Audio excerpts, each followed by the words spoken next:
Sa salyo ng awitan ng mga kuliglig at palaka, sumasayaw kang palayo hanggang sa hindi na kita makita. Pinapalaya ang mga luhang nasipag-unahan, bagamat hindi nakikita ng karamihan dahil sumasabay ang patak ng ulan. Sa lalim na nakakabinging katahimikan ng hating gabi, nilalasing yaring sarili sa kung papaano at bakit ito nangyari. Wala akong balak na sumilo sa malamig na yakap ng aking kumot. Walang balak na magpahele sa malamig na boses kung saan nananahan ng lungkot.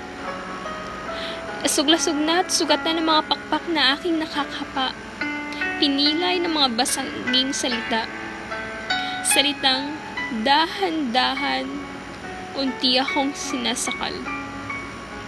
Salitang tila sintalim ng kutsilyo kung ako'y saksakin, mapaharap man o talikuran.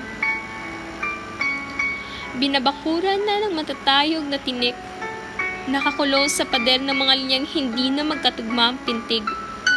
Saang sulok man makarating ang tanaw, wala na.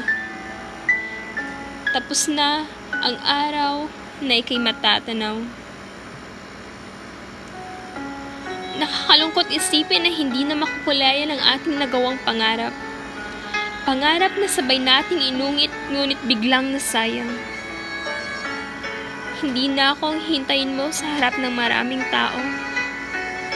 Yung tipong sabay abutin ang dulo, pero dumating sa hanggang dito na lang ang tayo. Hindi man nalintana ang pagdalaw ng pagtangis, ngunit tumingin ka. Tumingin ka sa mga mata't nakakubli sa biro ang tubig na langis. Sisilo pa ba sa'yo kung lahat ay madilim? Kakapit pa ba kung ang kamay mo'y tila patalim? Kulang ba ang ako sa ikaw kaya ka naghanap ng bago? Kung hindi naman, bakit mo ako tinarantado? Kung hindi naman, bakit hindi ka na kontento? Kung hindi naman, bakit nawala ang tayo? Napakalamig ng gabing unan lang nasasandalan habang ikaw nagtatampisaw sa harap ng isang mapanlinlang.